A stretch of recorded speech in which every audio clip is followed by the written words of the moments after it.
Welcome back to The Backmarkers, the F1 podcast for new fans. By new fans, my name is Mike Hurley, and I'm joined by Austin Evans. Hi, Austin. Hello, hello, my friend. What lovely weather we have for a very calm, quiet, and uneventful race. Sorry. Wait, I was thinking last week. Hello, welcome to the Singapore Grand Prix, where we're 4 hours into the morning. It feels like. It's a long one, man. This is, what I- was it, an hour rain delay? Right? We had like an hour yes. delay, right? Yeah. So basically, this was one of those rare races that did not actually run the full distance. So I don't actually know how many laps we did at the end, but it was the full 2 hour race distance Mm. due to, a hour and 5 minute rain delay to even start everything. And then beyond that, then it was, I don't even know how many safety cars. I think two safety cars and like two or three I virtual think safety there cars. were, two. I think it might have been like four virtual safety cars, something like that. Like, I'm not joking. Like, it was a lot. Like, I actually wrote down all of the various accidents today, so we can get to those a little later on. I'm But glad you were keeping up with that. I was like, another one? Oh, cool. Bathroom break. No, another one? All right. Well, time to grab something to drink. It was, it was nonstop. yep, it was a big one. But I will say, for me, I think one of my favorite races of the season. It Was it was real? very dramatic. I didn't know what was going to happen at any point, and I enjoyed it for that, honestly. So it was one of those things for me where the beginning was cool, but then it felt like there was a solid half of the race where things felt very stationary. I mean, you think about the actual finishing order, which I'm sure we'll get to in just a second. It was pretty much static, especially for the top three for the entire race, right? I mean, from the first corner when Checo took the lead, there was never any real jeopardy for him, even when we went through the pit stops and for all the Mm-hmm. squirreling around and slipping and sliding. So there's a point in the race when I was like, uh-oh, is this just going to be boring and kind of go straight through? But then inevitably, everyone who has a world championship to their name basically decided to go hit the wall, which was very exciting. Well, almost everyone. Yeah, and a bunch of people who didn't, who don't have world Yes. championships in their name, also decided they would hit the walls. Uh, but Austin, there's a ton of stuff that's been going on in the last couple of weeks that I thought might be Yes. worth just addressing real quick. First of all, we had the kind of the calendar has been confirmed. So there's a 24 race calendar next year. I mean, this is not a surprise. We knew this was the case, right? Kind of, but they've now confirmed it, and they've confirmed like Spa is still on the calendar, Monaco's still on the Yes. calendar, because these were races that they weren't sure if were going to be re-signed, and they were, so they're coming back to the calendar. There's been a bunch of stuff moving around. So Spa is now before the break rather than after the break. So that's a new interesting one. So there's some different stuff going on there that we haven't had before. And just, we have now obviously have the Las Vegas race coming in. I think China's back in the calendar as well, which is I haven't seen the Chinese Grand Prix yet, so I guess I that's hate I hate the Chinese Grand Prix when it comes to actually racing okay. in F1 because it is so like that opening like corner that just keeps turning and turning and turning and turning and turning. I can never get that right. I'm sure these highly experienced Formula One drivers will have no problem with the track, but man, for me, I just like every time I'm doing that in F1, I'm just like. Yeah, that's like the Singapore Grand Prix. I have not seen the Chinese Grand Prix yet. I've not been able to actually see anyone drive through it. So but I'm looking forward to that. And yeah, so but by and large, the tracks are mostly expected to, but with some swap around basically. Mm-hmm. There are going to be 6 sprint races next year. 4 this It's a year, lot. 6 next year. There has been a lot of people like talking about and complaining about the how much of the year will be given to F1. Like that there's 24 Yeah. weekends now, 6 of them more full weekends. I understand all of the issues that people have with that, but for me as a fan, I like more races, but we'll Yeah. see how I feel once they get to 35 race calendars Oh. in the next couple of years. Well, the only thing that I think is a little bit odd with this calendar, because you're completely right. We knew that they were trying to push for more races. There are clearly way more circuits and countries who want to be on the grid than they can, sort of Mm-hmm. feasibly do. One of the weird things to me though is the timing, right? So you've got Bahrain, then a 2 week break, then Saudi Arabia, 2 week break, Australia, 2 week break, China, 2 week break. Baku. Like it's a very kind of strung out kind of thing, and especially if you look at the travel schedules of everyone just kind of flying back and forth all over the place. It's gonna be interesting to see how the teams cope because it's clearly no one likes doing triple headers, but also having so much of the early part of the season being spread across so many different parts of the Yep. world, Yep. back and forth all over the place. That's gonna be an interesting sort of challenge for the teams to keep up with. But you're right. Look, I'm excited for more races. I will admit that I do sometimes when we get 2, 3, 4, 5, 6 races in like 2 months or whatever, you feel a little bit of that fatigue. And we're just sitting at home watching them, right? You Yeah. can imagine how the teams, the drivers, the commentators, everyone who's involved with the traveling circus, that's going to be a lot of travel. It's going to be a very, very difficult thing. But hey, you know We'll what? see. They're going to keep cranking out more races until something breaks. So. Yeah. We'll see, right? Like that's kind of the result of it. Is we'll see. It finally happened. Nicholas Latifi is out at Williams. The Gotifi era is sadly, yeah. And in fact, I was actually seeing for the race, he's actually picked up a 5 place grid penalty for Japan next week, which is going to be unfortunate to start Why? at 25th. But because he caused the collision with Zhou, right? I think that's what he got the penalty for. Yeah, he did. Yeah. He kind of sandwiched him into the wall. I'd forgotten about that. There were so many collisions ago at this point. I'd forgotten about that. Yeah. So Latifi is out at Williams. There is yet to be, as of recording, a replacement. We'll get to that in a little bit, I think. Just run through the other ones. Zhou Guanyu is staying on for another year at Alfa Romeo. I guess Audi. At some point, Yuki Tsunoda is staying on at AlphaTauri for another year. This now leaves only 3 seats available. There is one at Alpine, one at Haas, and one at Williams. It's all but expected to be confirmed that Gasly goes to Alpine. That is still the strong expectation. With now, I think they're lining up Piastri to go in to AlphaTauri alongside Tsunoda. Crofty was saying today that the Haas seat is apparently down to Schumacher or Hülkenberg, which was not what I was expecting. Yeah, I like. Where did that name come from?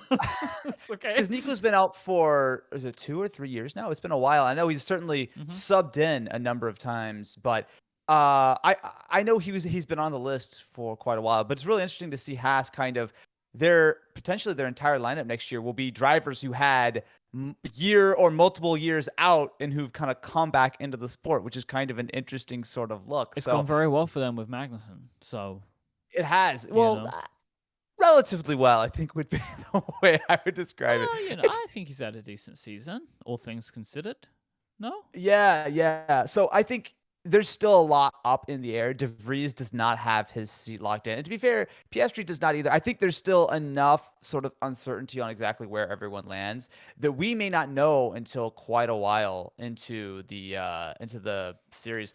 Magnussen's picked up 22 points to Mick Schumacher's 12. Yeah, that checks out. I do kind of have the feeling, especially in the early part of the season, that the Haas was capable of more than either of the drivers really delivering.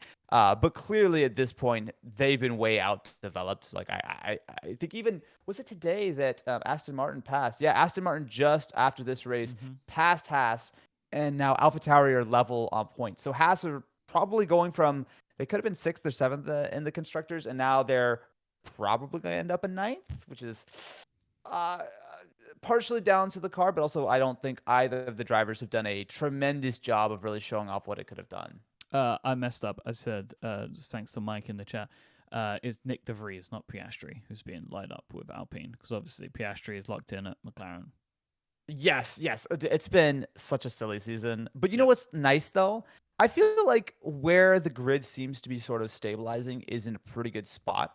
I think that while, yeah, it'd be nice to see 5 new rookies on the grid and blah, blah, blah. But, look, that was never really going to be all that sort of likely to happen. And especially if we do get someone like Hülkenberg to come back in, I think that would be fun to see. Although, there's definitely a part of me which would be a little sad to see Schumacher go. But I think he's done fine. I don't think he's really planted his flag in the ground that he fully deserves this seat. I think that's one of those things where it's a little bit marginal. And if he does sort of shuffle his way out of the sport, it wouldn't be the most unfair thing I've ever seen. No, I mean, you're saying about the grid. Really, the person who loses is Daniel Ricciardo. In the past Yeah. couple of weeks, he's been talking about like taking a year out. Like he's very much talking now in a way that would seem to suggest that at best he will be a reserve driver next year. Yeah. Which is sad, but yeah. Look, he has gotten very well compensated, I'm sure, for not driving at McLaren next year. Yeah. I think even though he did terrific today, right? I mean, I think he ended up, what was it, 6th today? Or no, 5th today, right? But best result. Let's be real, there was an enormous amount of luck involved in that. I think before he got lucky with those pit stops, he was a lot outside the points, I think. I think Danny Rick's stock in Formula One, while he still has a huge fan base, I think there's still a lot of commercial appeal to having him in your team. I think his stock has fallen a lot as a driver.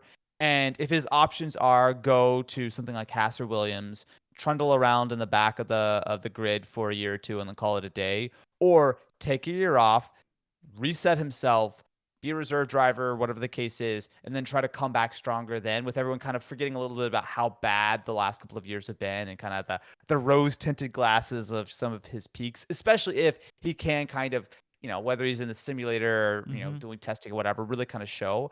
I think that's the right move for him. Something has been clearly going wrong with him for the last, couple of years. So I think him to take a mental reset and try again or decide to move on, I think is the right call. Also, seems like at this point the decision's pretty much been made, because I don't think he's in any kind of active consideration for any race seat for 2023. Like it's not being lined up with anything. Like none of the rumors are suggest, like at the point where Haas are suggesting Hulkenberg, that means Daniel Ricciardo's got no chance, right? Like no chance. Yeah. Because there are still people out there, like Colton Herta and people like that who, but I mean, and he might be who we see going at Williams.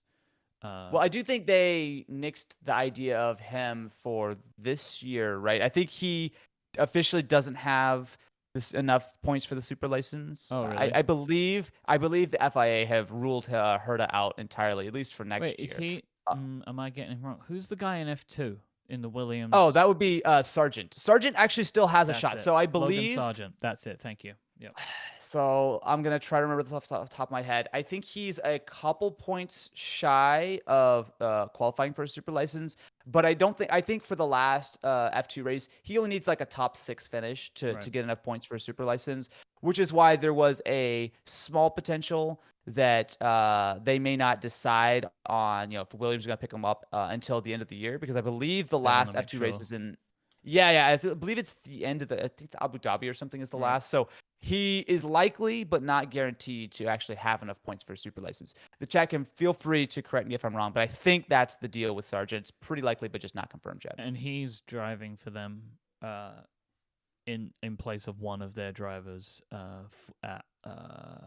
for the free practice in Costa. Yes, he counts as one of the young drivers, which is one of the mandated things that all the teams have to, I believe, have 2 young drivers who, I think they classify young drivers as just a driver who has like 1 or 2 Grand Prix or less experience. So, so he's certainly going to get a little bit more seat time. I'm sure that'll help evaluate. But also, if a better person comes around, I'm sure Williams will try to lock in if De Vries is available or whatnot. So we'll see how it goes. But the other thing that I think is really interesting is the cost cap. Yeah. So we're recording this, of course, immediately after the Singaporean Grand Prix. There's been an enormous amount of mudslinging, I think would be a good way to phrase it, in the paddock. Rumors, for sure, which seem to be getting more and more toxic as the days go on, right? It's like, I think a couple of teams might be over the cost cap. One of them went a little bit over. One of them went 10% over. Like, oh my God. And it's not a blue cow or anything. It's certainly an F1 team who sells energy drinks.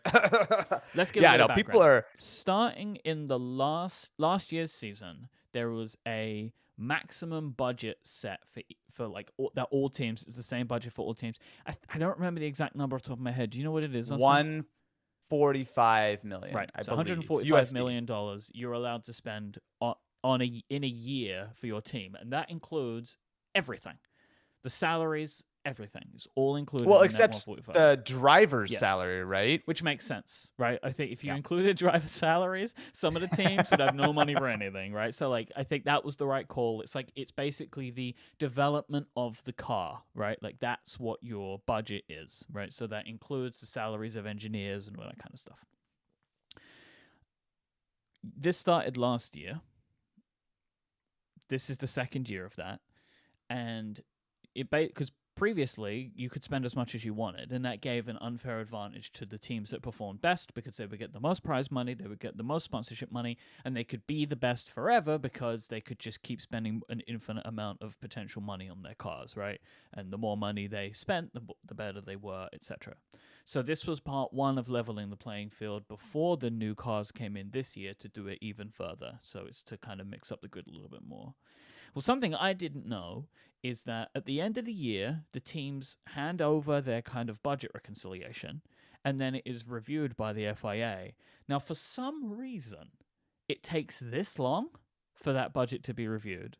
And so now, it's like right now, this week, teams that passed it were being given their certification for having passed last year's budget.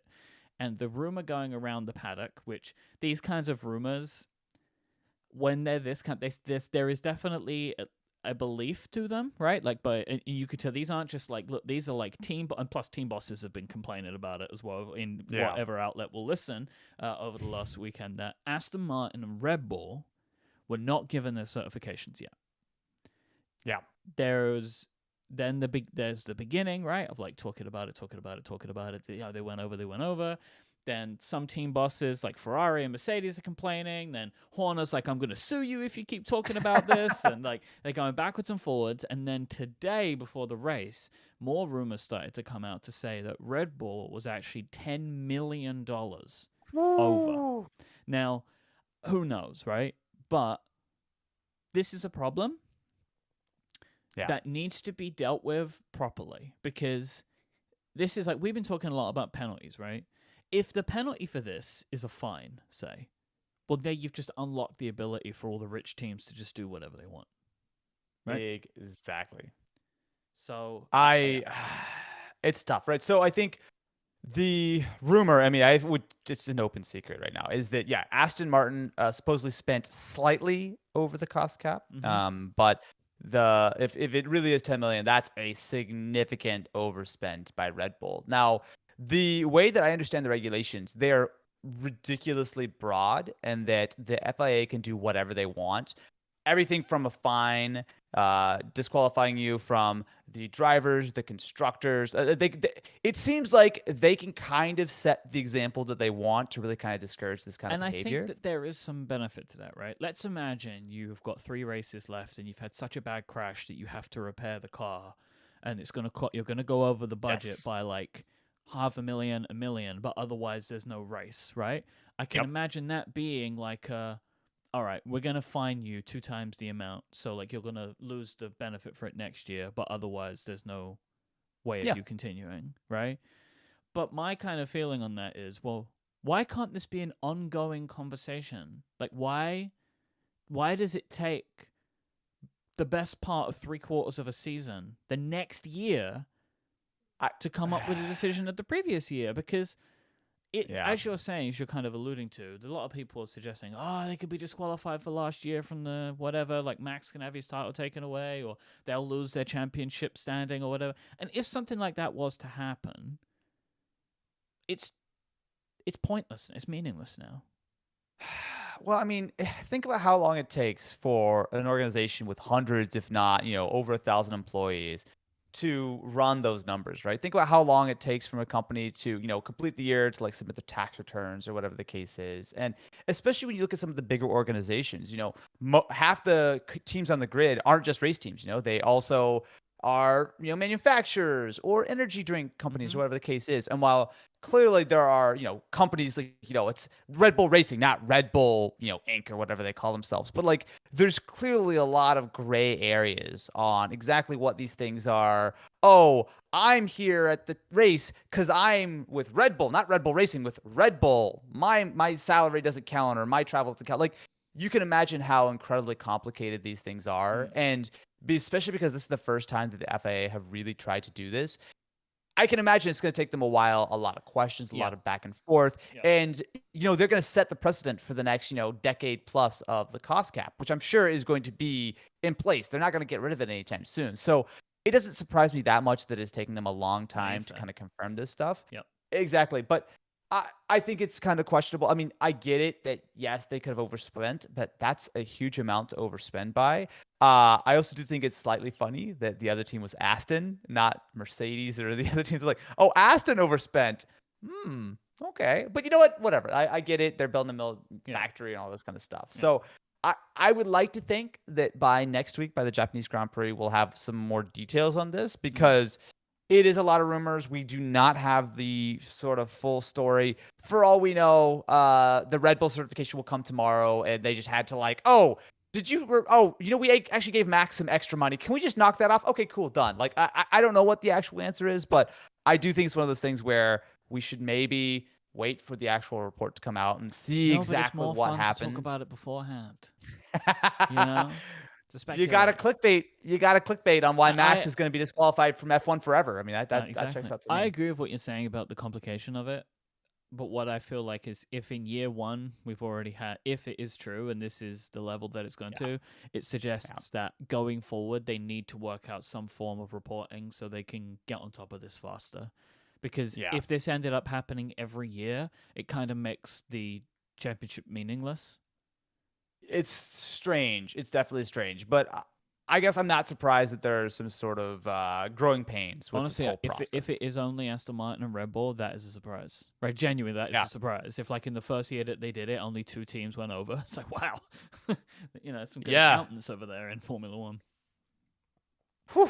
Right, so that's kind of bringing us up to where we are right now. This was very wet this entire weekend. Wet qualifying, wet race. We already mentioned it. We had an hour delay. George Russell, who performed poorly in qualifying, started from the pit lane. Lewis had his first top 3 qualification of the season so far. And Max ran out of fuel and got very upset. Yeah.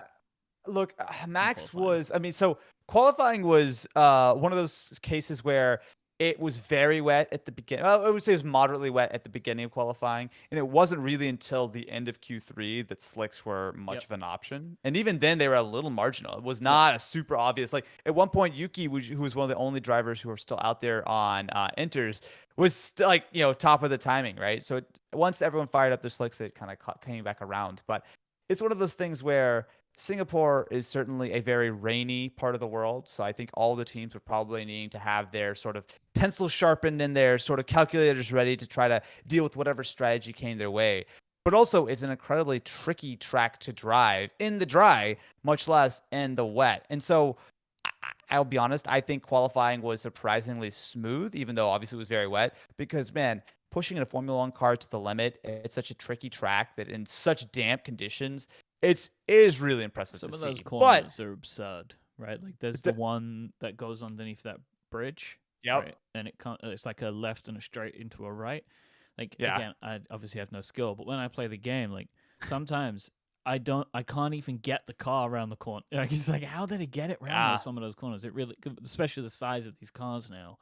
I was really intrigued to see how it was going to go today, and it was about as treacherous as I expected the race to be. Especially when you consider that like the conditions are constantly changing. I think it was Checo, like after the race, he was talking about how I'm following the dry line. The next lap, the dry line shifted. It's just like every lap you go around, it's like a different experience between your tires. A night race, right? When it's wet, it can't dry up. And all that kind of stuff. It looks fantastic. Here's the thing I found out about the night race thing. I wanted to mention this before I forgot. I saw this on McLaren's Instagram. It's obviously like a super weird time, right? Like this is the race is running until midnight local time, basically, in Singapore, like close enough to. The teams work on European time when they're in Singapore.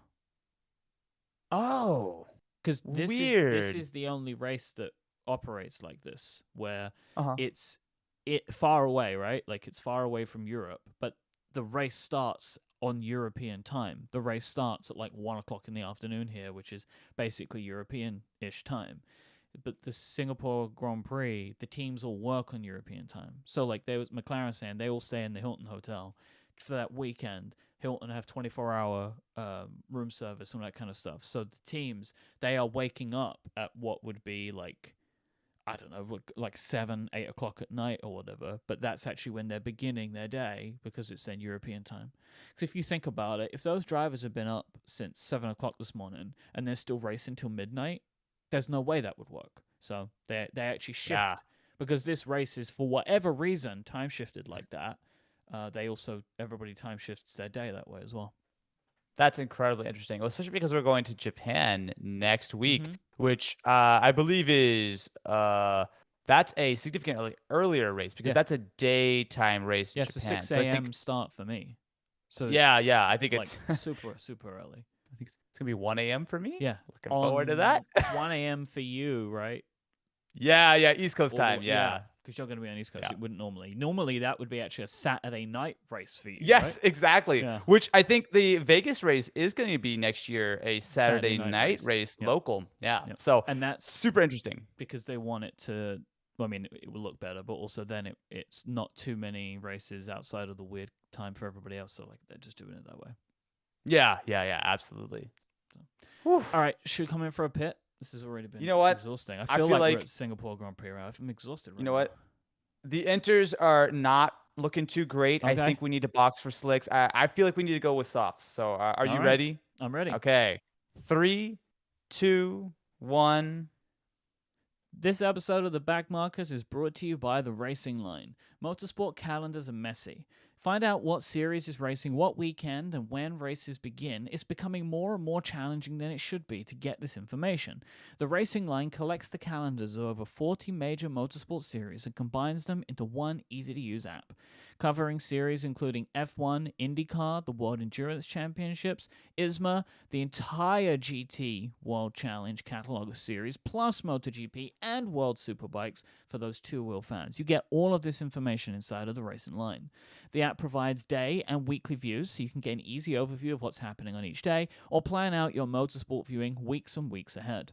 Plus, you can get customized notifications that you can set whenever you want before each event. A minute before, an hour before, a day before, 5 days before, whatever works for you, you can set up in the Racing Line, and the app is incredibly customizable, so you can select the series that you want to see and hide the ones you don't want to see. So for me, very easy, go in, I just want to see F1, and I want a 10-minute notification before I want it for qualifying, and I want it for the race, and I can do all of that inside of the Racing Line, so I never miss anything. It's especially good for me with qualifying. Like, I always feel like I'm really aware of when the races are going to be, but I sometimes forget when qualifying is going to be, especially when we have sprint weekends.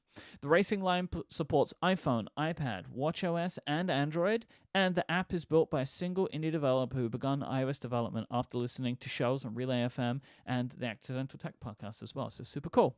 And so as a listener, it makes a fantastic and very useful app. So go to theracingline.app. That's theracingline.app to find out more. Thanks to The Racing Line for their support of this show and Relay FM. Time. Okay. 148.38. That was the slowest yet for the Racing Line. What You was know it? 148.38, did you say? 0.38. Yeah, I Like, had it's to okay. get a You got a nose little cone. too.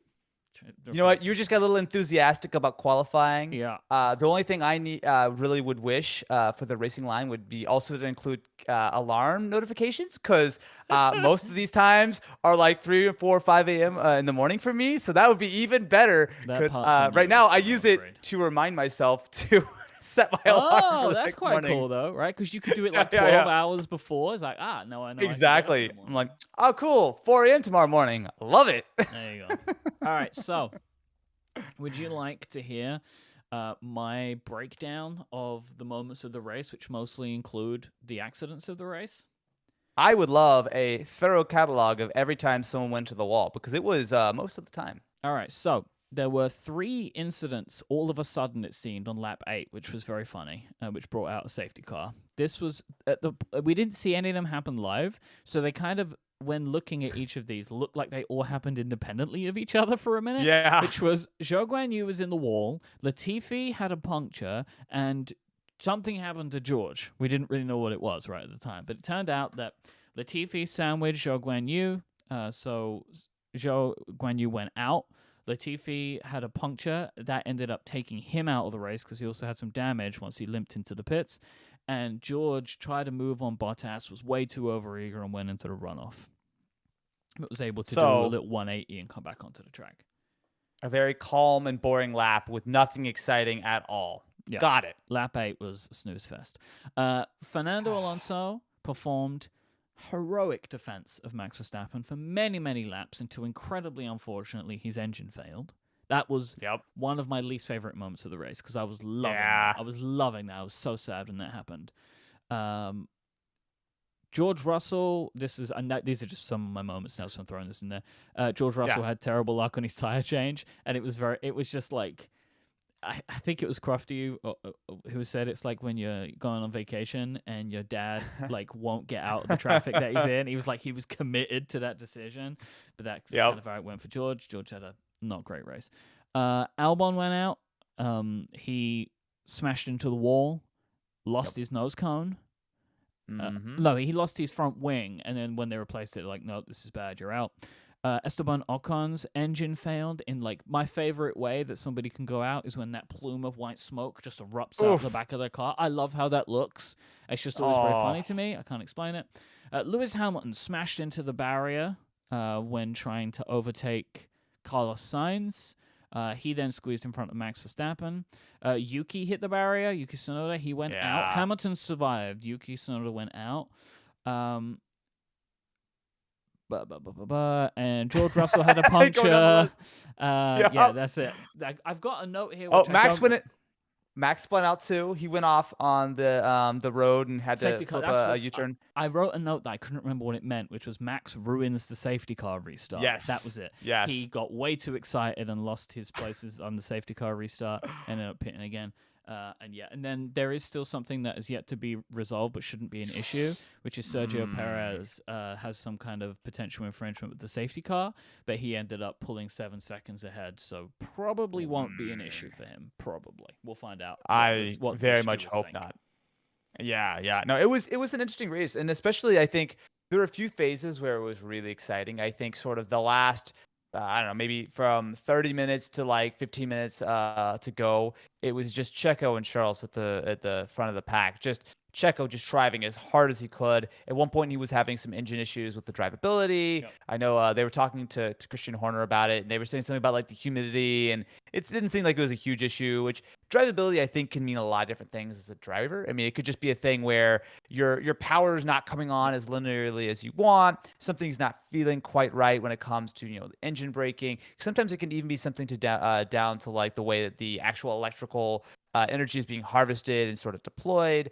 Obviously, these Formula One cars are incredibly complicated, but that did not cause a huge issue. But it was really, really fun to watch just Checo driving as hard as he could. They're leaving Carlos behind. Like, they left Carlos behind 3 different times by like 8 seconds, 10 seconds, 15 seconds, and then, safety car bunched the pack up, and then the two of them would just be gone. Like, it was a terrific race for Checo. I think Charles put in a great effort. I don't really think there's much more that he could have done. I think, generally speaking, he was on it. It's just a tough track to overtake, especially when there's one dry line. And if you go offline to try to pass, it's wet, you're on slicks, all that kind of thing. Something else, though. Unless you're Max Verstappen, you're 5 seconds faster than everyone around you. He doesn't drive like anyone else. Like, and you can say it's good, bad. I think it oscillates between good and bad. Like, for my tastes, no one drives like him. It's unbelievable. Like, it's unbelievable to watch some of the moves that he performs. Like, I don't even think it's a bravery thing. I think he is just incredibly aware of what he's able to do. And then also is aggressive. And, like, that mixture is, we are watching someone in their absolute prime. Like, absolute prime. He is mammoth. I mean, we should say he did not win the championship this weekend. I was very surprised about that when, like, coming into this weekend of, like, they were like, oh, no, he could win this weekend. I was like, wow, I was not. I know it was so unlikely. But it was the first weekend. So now it starts every weekend. There is a calculation about how Max can win the championship. And I just wasn't ready for that. Like, I didn't expect that. Because the last 2 seasons I've watched, it's not been this way. Like things have been a little bit Yeah. clearer cut, and or it will go down to the end. It was just like it Mm-hmm. kind of surprised me. I know he was super far ahead, but I wasn't expecting that from this weekend with the right Yeah. calculation, he can tie up the entire championship. So that was And it fascinating. looks fairly. It was very difficult for him to win the championship this weekend. Next weekend though, I don't think. I don't know what the math is, but I think it's actually he's got a pretty good shot of winning the championship in Japan. I think if he wins the race, and I think it's only like if Charles comes in the second or something. Don't quote me on that, but it's looking very, very promising for Max Well, to there's wrap now up there's only 2 points between Charles and Sergio now, so I think that True. this weekend has really mixed that up quite a lot. So yeah, I Yeah. look forward to seeing what that math is going to look like as we move Can forward. I also say obviously it was a scruffy race for both Max and Lewis, who made significant mistakes. One of the things that really surprised me, so both Max and Yuki did the exact same problem, not too far after they had switched over to slicks, where they went on I think it was turn 7. I'm not entirely sure, but they both went straight on into the barrier. I don't know what kind of material that Mercedes are using to build their cars with, but Yuki was certainly going in faster, but he went in and just demolished the front You of his said car. Max, you meant Lewis, right? Lewis and Oh, Yuki? sorry. Yeah. Lewis and Yuki. Yeah. Thank you very much. Yuki went into the wall and just obliterated the front of his car. Like that was a hard hit.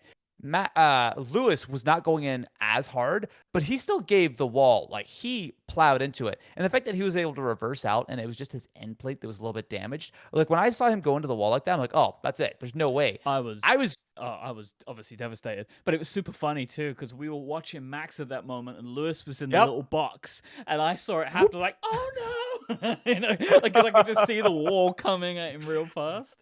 Yeah. I don't know. So, My expectation is it's like maybe Lewis was more aware he was about to do this than Yuki was and reacted faster and pulled the speed. Like maybe he wasn't going as fast, but yeah, it was the same incident. I mean, and it was clear at that point that Lewis was just getting really frustrated with Carlos Sainz. Can I just say, well, you mentioned Carlos Sainz? Carlos Sainz is my underperformer of the race. I don't know what happened. Don't know what was going on with him. And Carlos Sainz he had a great start and then fell apart and ruined the race for tons of people behind him, including Lewis, including Lando. There was like every single opportunity this race, Perez and Leclerc were able to build massive gaps. They would come together for safety car. They would build another 20-second gap. It's like, what is going on with him? This was like we've been talking about. Like he had a bad start. He was getting better. For me, his podium this weekend, absolute complete luck. He was incredibly lucky to have secured that. I don't really think that he did a ton in the way of like great defending. He was just at a speed which no one could really get by him, and he ended up lucking out. Because like that gap that was... These gaps happen all the time, but it was happening consistently for the entire race, and there didn't really seem to be any reason for it. I mean, the only thing I can think of is that he did have that very minor touch with Lewis at the beginning, but it didn't look like he was carrying any damage. No. The thing is, I will say one thing, and I hate to do this because I know it's an incredibly difficult job, but the TV director this race, I think, was focused on missed a lot of action. Okay, think about this, right? So if you've got our top 5, how often did we ever see Carlos? Almost never. How often did we see Lando? A little bit. We never. I mean, Daniel came in 5th. I think he was on screen for like 6 seconds the entire race. They right? were obsessed with Max Verstappen this race, and like I'm not saying there wasn't a good reason for it. Like he was doing some really cool stuff, but like there was way too much focus on Max. Yeah. Even more than the race leaders. Like it was. Yeah. I agree with you. It was a weird one. Like some of the stuff we were seeing was very strange. Like for example, that race, that lap 8, right? There were 3 incidents. They caught none of them live. Like, and they were like, what was it wasn't. I agree with you. Incredibly hard, right? You've got to try and be predicting what's going on, but Yeah, it was good. And as Mike's saying in the chat, it's a good point. The fact that there was no DRS for a really long time in this race Mm-hmm. definitely helped Yeah. Carlos. That massively Yeah. helped Carlos. Because if DRS would have been enabled sooner, there's no way he would have kept Lewis behind him. And it ended up being such a thing that Lewis got frustrated, which is he shouldn't have. That was his mistake. But Yeah. he was behind Sainz for so long that he ended up just getting frustrated once he put slicks on and just straight into the wall. And it was one of the things where I think it was a scruffy race for both Lewis and Max for different reasons. I think Max did a pretty okay job, but he I think hit anti-stall at the beginning and got swallowed up by the pack. And then he had that pretty major, sort of I think he was diving on Lewis, wasn't it? When he went off and had to go flip around after the last I restart. don't think it was I think Lewis. Was it not Lewis? I don't know think he so. definitely was. He did. Yeah, he it took was. Yeah. he took the big dive, and it's one of those things where clearly a big mistake. Although thankfully it was one that he was able to recover from, and actually he got good points. I mean, he was so just stupid fast. But I think with Lewis, it's like I certainly think that Lewis is a very vocal driver, and I think that the TV directors love to bring up anytime he's disagreeing with the team or anything like that. Like they love to play Lewis radio. But there's a lot of points where like Lewis was like kind of disagreeing with the team on like the tires to start the race on, which it seemed like it was between used or new enters, which I mean, cool, whatever, not that big of a difference. But there's a lot of like Lewis complaining, and then also a lot of like, I mean, obviously Lewis completely bent it into the wall at that one point. It was a scruffy race, definitely. Which I mean, you know what? It's the kind of track where you're gonna have these kind of things, but a little rough. Because I mean, what Lewis ended up in 9th place, and I think that was a pretty well deserved 9th place because I don't think I mean, I don't honestly, think I he would say deserved that much was more than a that. hard fought 9th place, considering he put it into the wall. I think to still finish in the points, I think was a pretty great result for him, to be honest. Like, Yeah. after a mistake like that, to still get points. I mean, you should say, like, you look at Yuki, put him out. Like, Lewis is very lucky to have stayed in the race, and to secure anything. So I reckon, he's going to be frustrated, but you take a look at this in like a week or so, you'd be happy to have gotten anything. Yeah.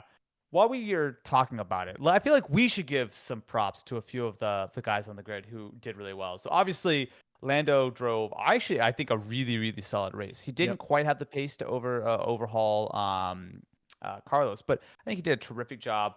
Danny Rick got very lucky, but he got very lucky and he held on. I mean, he still ended up 32 seconds behind his teammate, and I think they had 20 laps or whatever. He fell way, way, way behind. But 5th place, very solid. And importantly, that was a huge thing for McLaren. So McLaren have actually overhauled Alpine and the constructors' points. It's 129 versus 125. Going to this race, I think they were 20-something points behind. It was a massive double gap. Retirement for Alpine.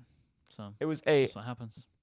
You literally could not have asked for a better race for McLaren, right? Like they just got incredibly lucky. Also, I think it was a good race for Aston Martin, right? 6th for Lance, fantastic. 8th for Seb. Look at Lance Stroll. Look at Lance Stroll. Come on, Lance. You know what I mean? He's good.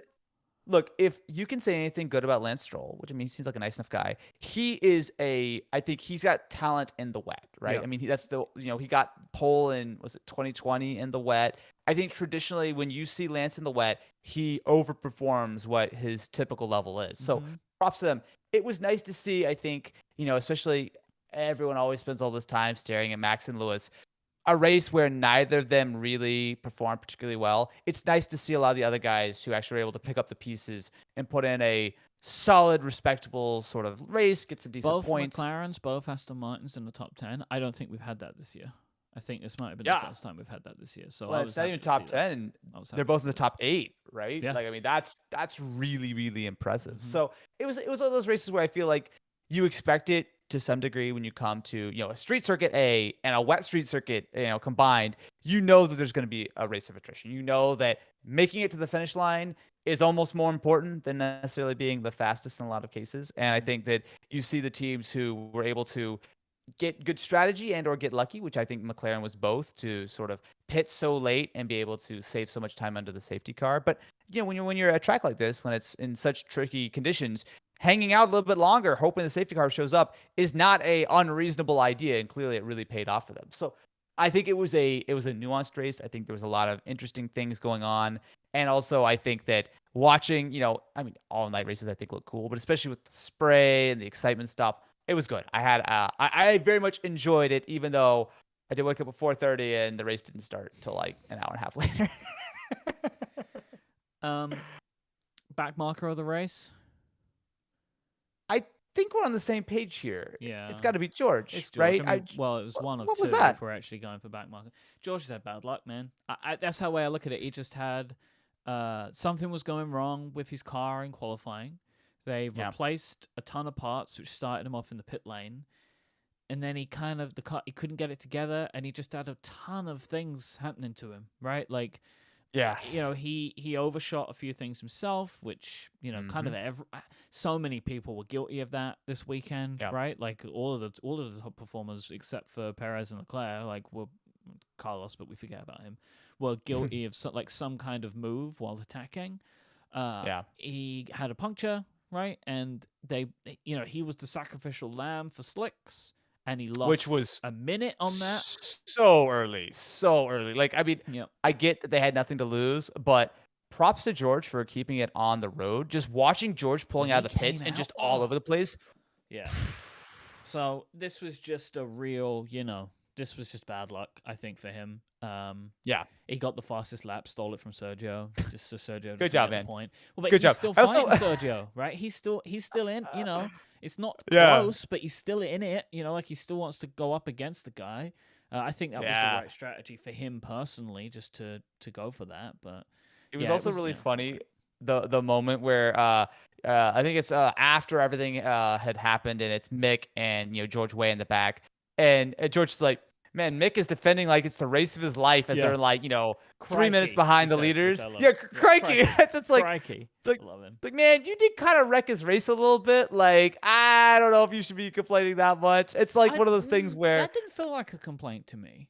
I think he It was was- kind of the crikey to me. I think he was kind Yeah. of making a joke about it, of like yeah, we're all the way. I think the way I But- read that, it's like we're all the way back here, and he's racing as if he's going for first place. But here's the thing. Mick is racing for his life. He's Yes. racing for a seat. I He's know trying to that. do everything he can to show that he's worth it. And so for George to be like kind of like making fun of him for whatever, I'm just like, man, that's just, I get it. Like, yeah, Mick's trying really hard. You're not gonna get the points. You don't really care. But Yeah. that was just one of those moments where I'm like, this is I one get of it's those kind of things- funny, but We talk about this all the time.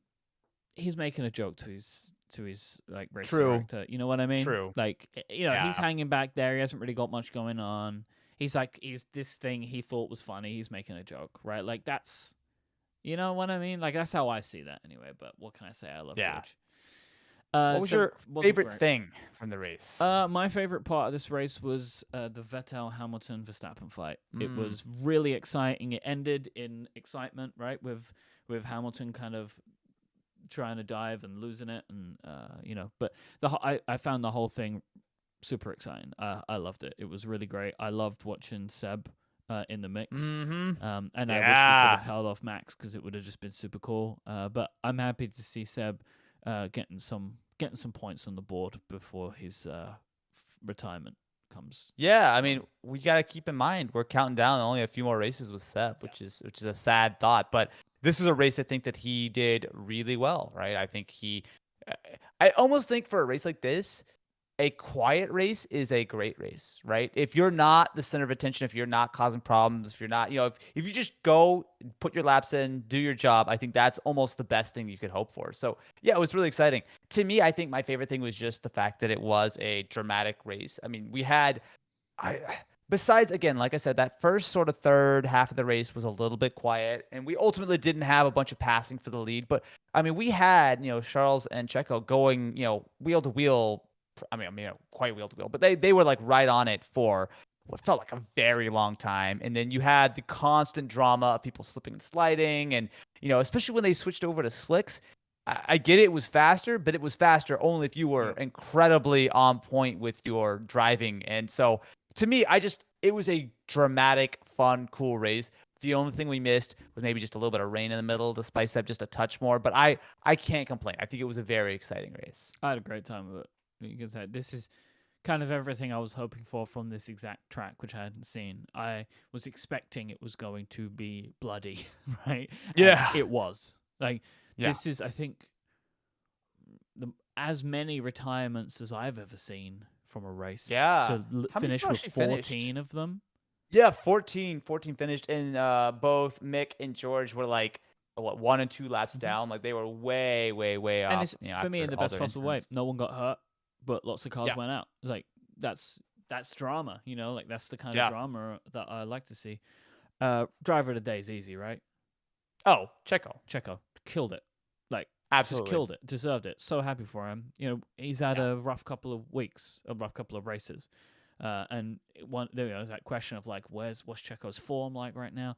He's shown you. I mean, I think what this has shown is there are certain environments where Checo shines: tire management, street yes. circuits, right? Like, Yeah. and you put those two things together, and he is going to be better than literally anybody else out there, and he's proven it again. So Yeah, I was I super think happy it for him. was a well-judged race. I think Yep. he did a terrific job Yep. start to finish. He got the jump on Charles right at the start.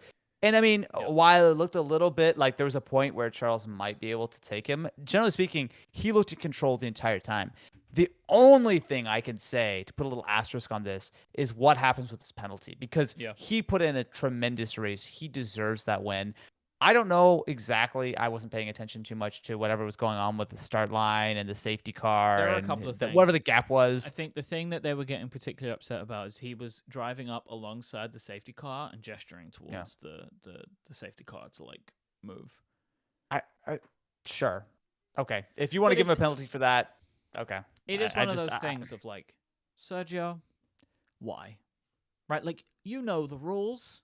You know that they're not like guess. every driver who's at the front does this. Like, the safety car's going Yeah. too slow. It's like, Yeah. it is a funny thing for me when I hear that. I understand that they're in these moments and they're like heated it, but like, you know, it's going as fast as it can go. Like, they're not Mhm. like out to get you. You know, like there Yeah, is this. yeah. Everyone loses it. Everyone Yep. loses it. Max loses it. Lewis loses it. Sharp. They all do, because there is so much on the line in those moments. And as those cars are cooling down, and you know they know as soon as it starts off, everyone's behind them.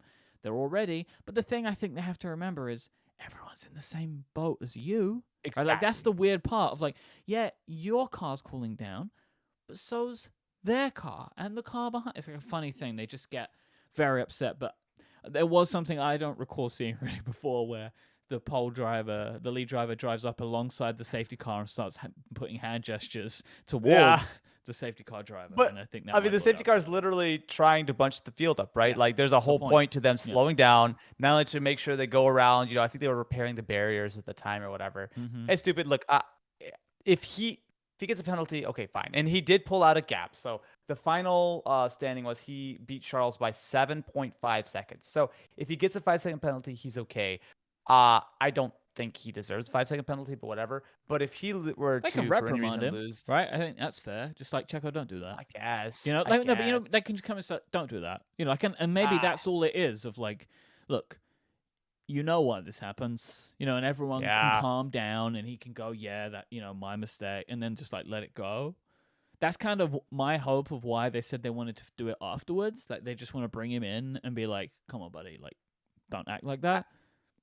I guess. I just because we're recording right after the race. Maybe by the time that people are listening to the show, this will be determined. But if Checo loses this win, I think that would be incredibly unfortunate. Oh, they're I also just saying in the chat, by the way, we have our great people here in the paddock who watch us live at backmarkers.live. You can always catch us after the races.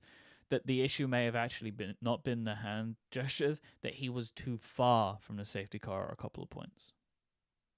okay, I guess. It just just feels like saying, such yeah. a minor thing. Yeah, no, I get it. I just it's a wet circuit. They're, you know, trying to manage a million things.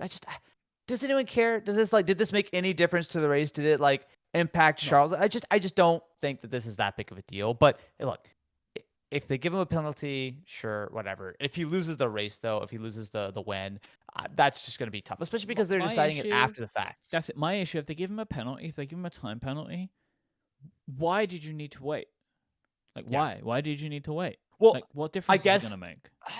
I guess the argument is that they wanted to actually have him come see the stewards and explain himself, which is generally better than just slapping a penalty on. Because if those are the two options, of course, you'd rather have the argument. But like, Yeah, okay. if it's so cut and dry, if he was, 11 car lengths behind or something, then I don't know what.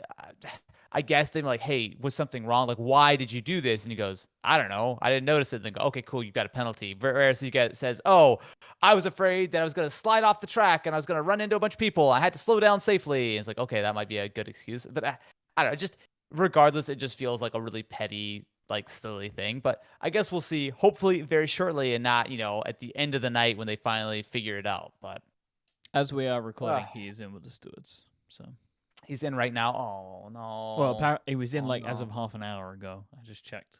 And he's not. He's still in there. Get our boy out of there, yeah. man.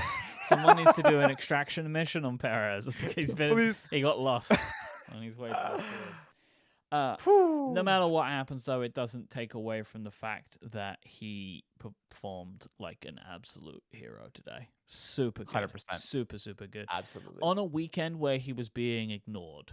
Like, he qualified second and everyone was talking about Max losing his fuel. Yeah, right? Man. Like, he did so good the whole time through, especially because he's had such a difficult, handful of races lately where, people are like, oh, is Checo really good enough? And it's starting to get kind of dangerous and stuff. Well, I'm seeing a lot of, which I think makes sense, of like Red Bull develop a car for Max. Like that's what I was seeing. Like some people say that, like, Checo doesn't really get the development focused around him.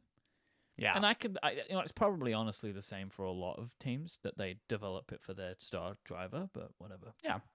I think Checo needed a good result like this. I think if Checo is kind of off the pace, 3/4 of the races, and then, every fourth race or whatever, either puts in a win or puts in a really, really solid performance, I think that's fine. I think that's enough. But yeah, it's just one of those things where he did a terrific job. I think he completely deserved it. And if they take it away, I'm going to be very upset. I'm going to file a complaint with the FIA personally. Good. Give our boy Checo back his trophy, or I'm going to go make him another PC and give that to him. It's his real trophy. Your personal friend. Friend of the show. Yeah. Not that there's any bias here, but yes. So next week, the Japanese Grand Prix. I'm very excited. It's my first Japanese Grand Prix. Not so excited about getting up at 6 a.m, but I'm excited. I know I will be excited enough for the race. It's not going to be of an issue for me, so I'm looking forward to it. Yeah, no. I really hope we get an answer from this cost cap thing before then too. I do too. Yeah, Suzuka's always a really fun race. Right. And then we've got the U.S. Grand Prix coming up in a couple weeks too. We got some good races coming up. I love Austin, for no particular reason. I'm not biased. I'm not biased or anything. Not that I would ever have a bias toward a city with such a beautiful name as Austin. But we got some good stuff coming up. The season wild. Do they paint the French flag on the track? I am. Is that what they did? They do that over there? No, that's like red, white, and blue. The colors of freedom, my friend. The colors of the United States of America. Right.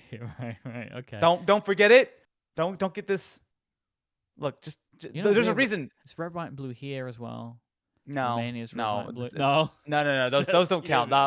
We were first. I'm pretty sure. If you look it up. It was U.S. first. Everyone else came second. Because Paul Ricard the French tried to steal the U.S. colors for their track. They got booted off the calendar for next year. That's not one of the ones, is it? Yeah. So I'm just saying. I love Paul Ricard. Well, they stole the American colors, and we can't have that. Instead, we're now going to have 11 United States Grand Prix in 2024, which I'm very excited about. You're saying it's stolen now. I remember you saying it was like a tribute.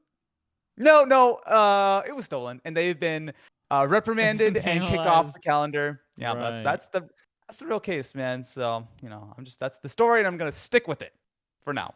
Thanks for listening to this episode of the Backmarkers. If you want to get in touch with us in the meantime, you can send a tweet to @BackmarkersLive. That's where we are on Twitter. You can go to backmarkers.live for the YouTube video if you want to catch up with that. And we also do our call down room, which is exclusive in the video version of the show, and to backmarkers.fm for the audio version of the show as well, if you want that. Until next time, Austin Evans, say goodbye. I am ready to go to Japan. That's all. That's what I've got. I'm ready. Let's do this. All right, audio stopped. I never All right. know what you're gonna say. You know, like I don't either. you can't just say goodbye. That is an No, option that's available boring. to you. Why would you just say goodbye? Who would say? Mhm. No, I've got to say something clever. Right. But the problem is, I'm noticing because I feel like I record so many shows and videos, just so much stuff these Yeah. days that I've completely lost the ability to plan any kind of outro. So I just say something that just tumbles out of my mouth Yeah, yeah. every time I'm ending anything now, Yep. and I think I just have to make peace with that. I To think me that's just my now, life you've now. been doing that. All the test drivers used to do that as well. Like this isn't a new thing. Oh, it's brand new. I've always had it. No, those are always scripted, Mike. I didn't tell Oh, you I were had those they? scripted. Yeah, yeah. Interesting. I wrote all 3 hours of dialogue for those episodes. That's why it was So very very time Perez consuming. went into the stewards 35 minutes ago. I'm stressed, man. I don't like Yeah, this. I'm not feeling good I don't for like him. this. I'm not feeling good for him. It was a long time ago. Just to be told, no, don't Oy. worry about it. You know what I mean? Yeah, yeah. It's I think one of those things where again, like I said in the show, if he loses this win, that's not cool. Like I will feel give him a penalty. not as bad as I will feel pretty bad. What I said as bad as I felt when they took the second place from Seb in Azerbaijan last year for the fuel thing. Okay, but I was here's so the thing. upset about that. So upset. Look. I actually agree with that one more though. The fuel in every racing series ever is like the rule. Don't care. Being a couple car lengths behind for a second, like who? The reason is not the issue. It's just my emotional. That's what I'm saying. It's like I was really sad because I wanted Seb to have something. Sure, I agree. I agree. Mhm. Yeah. Also, Mike in the chat is pointing out that the U.S. flag adopted the red, white, and blue in 1777, whereas France waited all the way till 1794. Checkmate. Right, but you said everyone. Do you wanna Everyone. You wanna fight against my flag? You wanna try that? Yeah. What? When did you guys? What you guys been a country for? Like 15, 20 years or something? Let's It's see, not like, a long time. I don't think. flag. Yeah. It was very modern, I believe. Oh my god, 1801. Damn Number one. Damn it, you might have been right here. Look, man. While half the houses in the UK might be older than the US, our flag, we got it right first try. So, well, actually, no, we've adjusted it about 37 times. Oh since no, then. there was just a variation. We've been using a flag in red, white, and blue since the 1600s. Damn. But Well, we changed the layout. number of the two. flag. Number two. Number two. Oh man, but yeah, no, I was just when I got up this morning, I was concerned. I was like, oh no, like you see the rain, you go, oh great, but then you saw how much rain was there, and they're like, we're gonna delay everything. I was so worried that the FAA were gonna be like, because there was talk about, okay, so the way that the racing has to go is that you've got a 3-hour window to put Yep. the race in, but Yep. you have 2 hours of racing in that 3 hours. So people, the concern was, that oh, we're gonna the start time was an hour later, so we're gonna run out of time. I'm really happy we actually got They did essentially it the full race right system. way if they're going Yeah. to use that rule, right? Like, Yes, if the you- delay was unfortunate, but we got the race in, so Yes. whatever. If you decide you want to delay it by an hour, then you want to make that kind of time, which maybe was a little aggressive. Yeah. Then you cut into the race time for that potentially over caution. You know what I mean? So like, I'm happy that they did it that way of like, no, we're gonna move the entire start proceeding, because I think Yeah. some of the issues we'd seen before, like the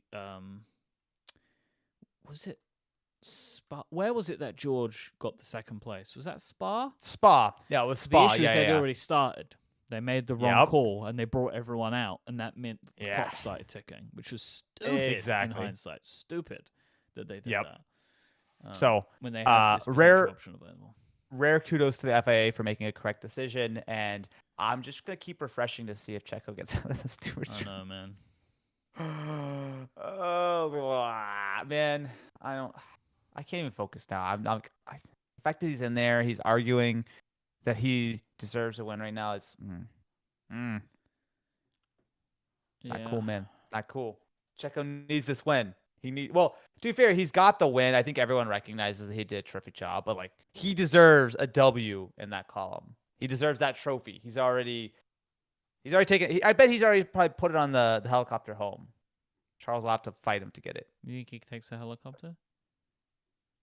Well, no, because last time I saw Checo, he flew away in a helicopter, so I thought it was funny. So I just assumed that in my headcanon that Checo only travels via helicopter now.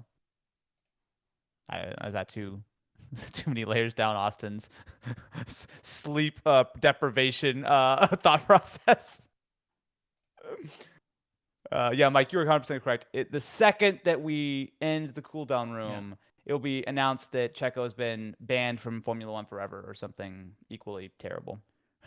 What a shame. Look, man, they're getting aggressive on these penalties. Yeah, it's like they're gonna ban Checo forever, but Red Bull will get a $1 fine for their $10 million breach. That checks out. That's Man, probably I'm the gonna way be it would so go. mad if these teams get away with this. Like, Mike, imagine if Red Bull get the championship from last year taken away and Lewis actually wins it at the end of the day. Well, imagine the pandemonium. Imagine. I'll be sick. If like this is how he wins it, when like especially when they've already said that shouldn't have happened, right? Like, but they didn't change it. Like, oh no, we're not. It's a bit crazy. We're gonna change it. I mean, to be fair, I think there is a 0.001% chance that would ever happen, but I would just find that to be just endlessly hilarious. It all depends, right? Like, imagine if they're like, oh, it was 10 million and 10 million of it went on Max's car and it went in for the final race. Like, at that point, you're like, maybe we need to ask some questions here. Why is there rocket fuel in your gas tank, Max? I don't understand. That doesn't seem right. All right. Well, I think we made it through another race. How many races do we have at this point in the year? Not that 3 many, or 4, right? I think. No, so it's like 5 or 6 more. So we've got Japan, what? Austin, Hawaii? Mexico, Sao Paulo, then Yas Marina. All right, that's the actually end. not bad. So I feel like we're pretty much to the point where it's Japan next week. There's 1 week off. Then Austin. 5 more races. And then, then Mexico, a week off. Brazil and Abu Dhabi. Yeah. I mean, we're going to be what? Oh, yeah. So we're less than 2 months from the end of the F1 season. Not feeling good about Lewis winning a race, to be honest, at this point. They're looking better than they've ever looked, but I'm not feeling likely he's going to bring home a win. I mean, it just would take 4 or 5 cars in front to have a bad race. I don't think that's unreasonable. I mean, I would say 2 or 3, and he could, right? If we lost Max and Charles, for some reason, I think he could bring home a win. And Checo's already been banned from the Formula One championship, of course. So that's one more. I think under the right circumstances, right? I don't know. We'll see. I have purposely not looked at my predictions from the beginning of the year. I'm trying. I glanced at them and it's not good, man. Yeah. Well, I hope that is the case. It's not great. All right, let's wrap this one up. Cool. Thank you, everyone, for joining us for the cool down room. Now I think it's time to take a nap. That's my plan. Just gonna go straight to sleep.